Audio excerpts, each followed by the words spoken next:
My name is Nathan, and I work in a very tall building in Boston called the John Hancock Tower. It has 60 floors and shines like blue glass when the sun hits it. During the day, the building is full of people, but at night, it gets really, really quiet. I work the night shift in the lobby. It's my job to watch the cameras, answer phones, and make sure everything stays safe. Most nights, nothing happens. But then, there was that night. It started just like any other. I had a peanut butter sandwich, a flashlight, and my big cup of coffee to help me stay awake. The lights in the lobby buzzed softly, and the streets outside were empty and dark. I looked at the clock. 3:08 a.m. I blinked. Then I heard it. Ding! The elevator bell. The elevator was coming down, all by itself. I turned toward it. The screen above the doors said floor 47, then floor 32, then floor 10. I felt a shiver crawl down my back. Nobody was in the building except me. But the elevator was moving. It stopped at the lobby. Ding! The silver doors slid open, and there was nothing inside, just an empty elevator. I stood up slowly. "Hello?" I whispered, but there was no answer. I waited. Maybe someone hit the wrong button upstairs, but nobody came out. The doors stayed open for a long time, way longer than usual. Then I heard it. Click. The motion sensor on the floor beeped. It only beeps when someone steps into the lobby, but I didn't see anyone. I rubbed my eyes. "Maybe I'm sleepy," I said out loud. But then I looked at the motion sensor screen. It showed a red dot. A dot that meant someone was standing right in front of me. But I didn't see anybody. I looked back at the elevator. The doors were still open. The hallway felt cold now. Colder than before. Like the air had changed. Then I looked at the camera feed.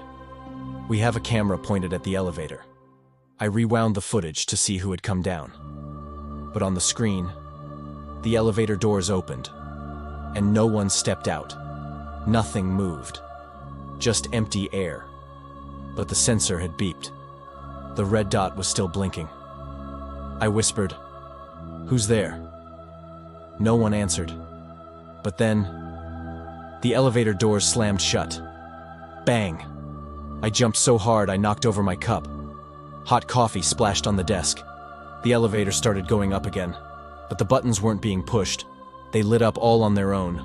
12, 28, 41, 60. Then it just stayed there. I grabbed my radio and called the night janitor, Ms. Karen, who was up on the 15th floor. "Did you press the elevator?" I asked. "Nope," she said. "I'm mopping." "Why?" My voice shook. "It just came down by itself." She laughed nervously. "Oh, honey, that happens sometimes. This building is old." But I didn't think it was just old. I watched the elevator camera all night, and every night after that, at exactly 3:09 a.m., the elevator came down, all by itself. The doors would open, the motion sensor would beep, and nothing would come out. But one night, something changed. That night, I was ready. I had my camera out, and I pointed it right at the elevator. The clock turned 3:09 a.m. ding. The elevator doors opened, empty, or so I thought. But then, my camera froze. It glitched. The screen turned black for 2 seconds. When it came back, the red dot on the motion sensor was standing right next to me. I turned fast, but there was no one there. Then, I felt a breath on my neck, cold, wet, breath. I couldn't move. I couldn't blink. Then the air grew colder, and I heard a voice, very soft, very slow. "You see me now." I ran out of the building, didn't even grab my coat. Outside, the wind howled through the streets like a monster. I didn't stop running until I reached the train station. The next day, I quit my job. I never went back to that tower again. But sometimes when I walk by it late at night, I see the elevator light flick on at 3:09 a.m., and I wonder who or what rides that elevator. If you ever visit Boston and you walk past the John Hancock Tower in the middle of the night and you hear a ding, don't look. And whatever you do, don't get in. My name is Leah, and I work in a really tall building in Minneapolis called the IDS Center. It has shiny windows and 57 floors. I usually work during the day, but one night I had to stay late. It was already dark outside, and all the other workers had gone home. The wind was blowing loud against the windows, and the lights above me buzzed like sleepy bees. I didn't like being there alone, but I had to finish some papers for my boss. At first, it was quiet, just me, my computer, and the sound of the city below. But then, I heard something. It was a soft laugh. He. It came from the break room. The break room is where we eat lunch. It has a fridge, a microwave, and a big table with chairs. It's right around the corner from my desk. I stood very still. Maybe it was just the old microwave making noises again. It does that sometimes. But then, I heard it again. He. Only this time, it was louder. I tiptoed to the hallway and peeked toward the break room. The lights were off. Nobody should be in there. Nobody. I felt my heart go thump, thump, thump. I didn't want to go in there alone, so I tiptoed back to my desk and opened the security camera on my computer. We have cameras all over the office so we can stay safe. I clicked the one for the break room. And that's when I saw him. He was sitting at the break room table, in the dark. He had no hair on his head. He wore a black jacket, and his hands were folded on the table. But the scariest thing was, he was looking right at the camera, like he knew I was watching. I covered my mouth so I wouldn't scream. Maybe it's just the janitor, I whispered. But the janitor always wears a green shirt and plays music on his phone. This man wasn't wearing green, and he wasn't moving. He just sat there, smiling. A big, creepy smile. I blinked. He was still there. I blinked again, and he was gone. I gasped so loud my chair rolled back and hit the wall. "Where did he go?" I whispered. I looked at the hallway again. Still dark, still quiet. I didn't want to go to the break room, but I had to check. What if someone was hiding? What if someone was playing a trick? I picked up my phone, turned on the flashlight, and tiptoed down the hall. The light on my phone made big shadows on the walls. I reached the break room door. It was closed, but I didn't close it. I took a deep breath and opened it slowly. Eek! The door creaked loud like a monster yawning. I looked inside. No one was there. The chairs were all pushed in. The fridge was humming quietly. But on the table was a cup of coffee, and it was still warm. I touched it with my finger. Hot. Like someone had just been there. My whole body felt cold, even though the room was warm. I turned to leave. But then, I heard the laugh again. He! But it wasn't in the break room anymore. It was coming from my desk. I ran back down the hallway so fast I almost tripped. But when I turned the corner, my computer screen was on. The camera was still open, and the man was sitting in my chair, smiling and waving. "Hello, Leah," the screen said in red letters. I screamed and shut the laptop. Then I grabbed my bag and ran out of the building. I didn't even wait for the elevator. I ran down 12 flights of stairs. When I got outside, the wind felt freezing cold on my face. The city was quiet. I looked up at the building. The lights on the 34th floor flickered, then turned off. The next morning, I told my boss. He checked the cameras, but the video was gone. Everything was erased, like it never happened. But I know what I saw, and I never stay late anymore. Because sometimes, when the lights go out, he comes back. And if you ever hear laughing in the break room, and the lights are off, don't go in. Hi, my name is Theo, and I used to work at a pizza shop in a city called Reno, Nevada. It wasn't a big place, just a small shop with some chairs inside and a big oven in the back. We sold pizza slices to people who were hungry, even really late at night. Some people came in acting silly because they were tired or maybe had too much root beer or something. Most nights, I worked all by myself. And you know what? I didn't mind it. I liked having the quiet kitchen all to me. I could play with dough, spin it in the air, and listen to fun music while I waited for someone to come inside. One Tuesday night, everything felt normal. At first, I walked in at 7 p.m. to start my shift. It was just me. I smiled, waved goodbye to the daytime worker, and turned on the ovens. I got a few orders early on, 2 cheese pizzas and 1 pepperoni. But then, nothing. It got so quiet, like the whole world had gone to sleep. I sat in the back near the kitchen, playing a game on my phone, when I heard it.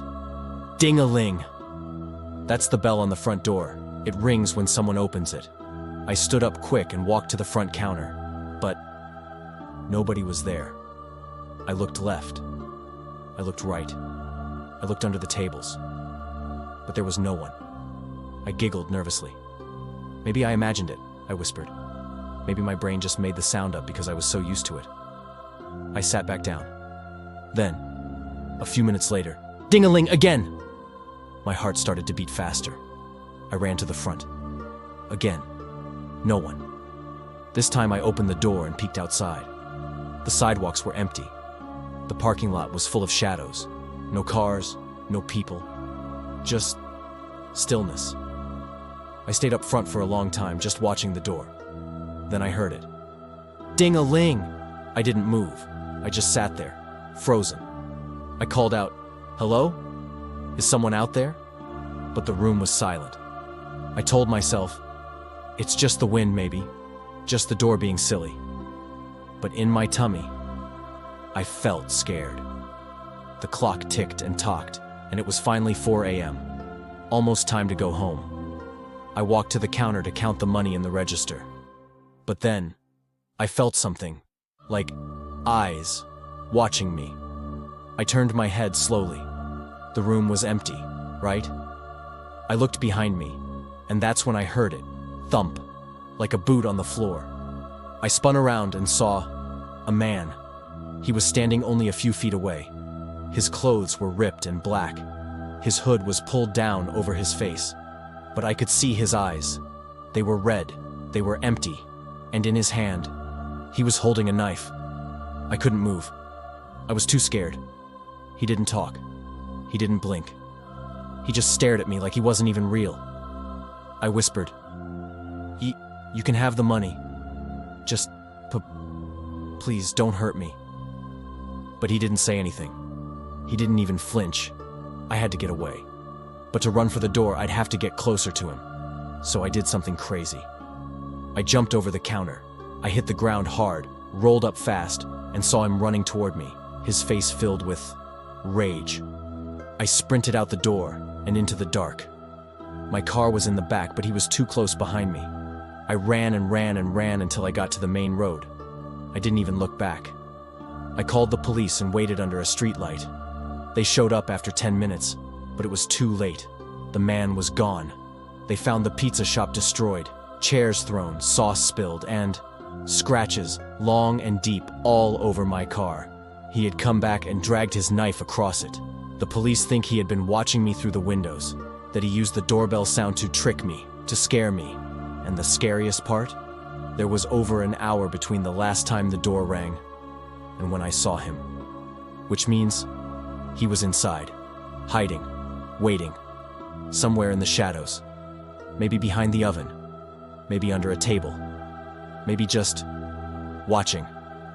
I quit that job a few days later. But sometimes, when it's quiet and I hear a bell, I still think about that night, and I wonder, is he still out there? Hi, my name is Dylan, and this really happened to me when I was a little older. It was a scary night I never forgot.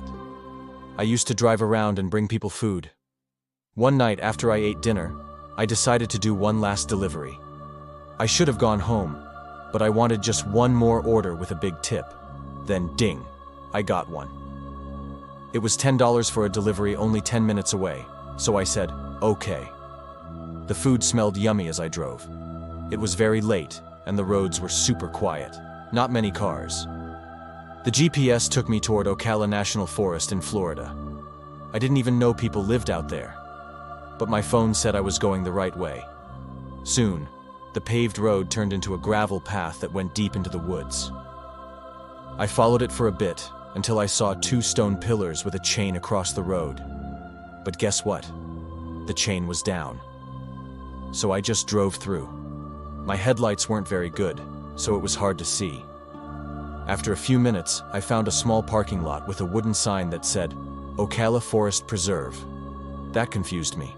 I thought these places closed at night, and I didn't see any houses nearby.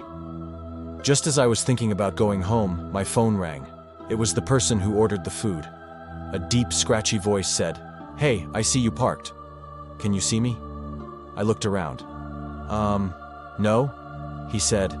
"I'm camping with friends. Walk down the trail a bit and you'll see our fire." I was nervous, but I didn't want to be rude. I said, "Aren't these places closed at night?" He said, "Not this one. You're allowed to camp here." I didn't know if that was true, but he sounded sure. So I grabbed the food, turned on my phone flashlight, and followed the only trail I could find. It was dark. So dark that I could barely see where my feet were going. I kept walking and walking. But something was wrong. It was so quiet. No voices, no laughing, just wind and crickets. Then I saw it. A flickering orange light far away between the trees. It was a campfire, but it wasn't near the trail. It was deep in the woods. I didn't see any path that led to it, but I thought maybe they camped far from the trail on purpose. So I stepped into the trees and walked toward the fire. As I got closer, I realized something terrible. There was no one there. The fire was just sitting by itself in the dirt. No tent, no sleeping bags, no people. Just the fire, like someone wanted me to come closer. I whispered, "What the?" Then, snap! A stick broke behind me. I froze. I slowly turned and saw a shadow between the trees. It was a person, but they weren't moving. Just standing there, watching me. My voice shook. Hey, I'm the delivery guy. I'll just leave the food here, okay?" I bent down to place the bag on the ground. Then the man started walking toward me. He was tall. He had dark hair and a messy beard. It was the same scary voice from the phone. He smiled, but it wasn't a nice smile. It was like he was pretending to be friendly, but he wasn't. I took a step back, then another. My heart was beating so loud. He said, "Wait, come back. I have cash for you." His voice was too friendly, too nice, too fake. So I ran. I ran as fast as I could down the trail. The trees rushed by as I held my flashlight, panting and shaking. I got to my car, and my hands were so shaky I dropped my keys. I heard footsteps behind me, faster now, getting closer. I grabbed my keys, jumped in, and started the car. I hit the gas and zoomed toward the way I came in. But then, I saw it. The chain was back. It was stretched across the pillars, blocking the road. I gasped. "No, no, no!" I sat frozen, not sure what to do. Then I heard it. Crunch, crunch, crunch. Footsteps, coming closer. I didn't even look back. I turned the wheel, drove onto the grass, and squeezed around the chain. There was a deep ditch next to me, and if I messed up, I'd get stuck. But I made it. Once I got back on the gravel path, I sped away. My chest was pounding. I didn't stop driving until I got back into town. The next morning, I looked up Ocala Forest Preserve. It closes at 6 p.m. No camping, no fires. Ever. So, who was that man? Why did he want me there? What was he going to do? I don't know. But I think about it every night, and I'm glad I ran. Because if I didn't, I might still be in those woods. Hi, my name is Dexter, and I work in a big building in Anchorage, Alaska. It's cold there, and the snow makes everything super quiet at night. The building is a data center, which means a bunch of computers live there, blinking and beeping all night long. My job is kind of boring. I sit all by myself in a little room with a computer monitor, and I have to make sure everything is working. If something breaks, I walk downstairs and fix it. I always work at night, and it's always just me in the building. That means I can eat candy, watch cartoons, or spin in my chair, just as long as I keep looking at the screen to check the computers. This story happened one night when it was snowing really hard. I got to work at 8 p.m. and parked outside the big, dark building. There were no cars, no people, and only trees all around the back of the warehouse. I went inside, checked the systems, and then turned on my laptop. I was watching my favorite show when I saw a red warning pop up on the screen. Uh-oh. One of the computer systems went offline. I stood up and put on my jacket. The broken system was all the way in the back corner of the big storage room. I walked down the hallway, past dark rooms and echoing floors, until I reached the cold, quiet storage area. There were tall metal shelves everywhere and blinking machines. I followed the number on the screen, row 9, section F. When I got there, I saw something strange. The big power cord was unplugged. It wasn't broken. It wasn't melted. It was just lying there, like someone had yanked it out. My tummy felt funny. That cable was huge. It doesn't just fall out. It's too strong for that. But I didn't see anyone around. I plugged it back in and the machine blinked back to life. Everything looked okay. So I took a deep breath, turned around, and started walking back to my office. I was almost to the stairs when I heard a sound that made my heart thump. Bang! It was like a heavy door slamming shut somewhere far down the hallway. I froze. I listened. Nothing else. Just silence. Maybe. It's just the pipes, I whispered. The building sometimes made weird sounds. But I had never heard that one before. I walked faster. My shoes went click-clack on the floor. Back in my office, I checked the screens again. All green. Good. So I turned on my show again. But after just one scene, tap, tap, tap, tap, fast footsteps, right outside my door. I jumped. My heart started beating really fast. I stood up slowly, tiptoed to the door, and opened it. Nothing. Just an empty hallway with a closed door way at the end. But I know I heard someone run by. I had to check. I walked down the hallway and opened the door at the end. It led to another hallway. I looked down it, and just for a second, I saw a door closing slowly like someone had just gone through. I whispered, "Hello? Hello?" No answer. I stepped into the hallway with all the little offices. It was dark. Too dark. I walked a few steps and called again. "Is anyone here?" Still nothing. Just the quiet hum of machines. I turned to leave. I didn't want to be in there anymore, but just as I took a step back, slam! One of the office doors swung open right next to me. A shadow darted out of the dark room. Someone was in there. I couldn't even scream. I just ran. I ran down the hallway, turned the corner, and dashed into the stairwell. I didn't stop to think. I didn't look behind me.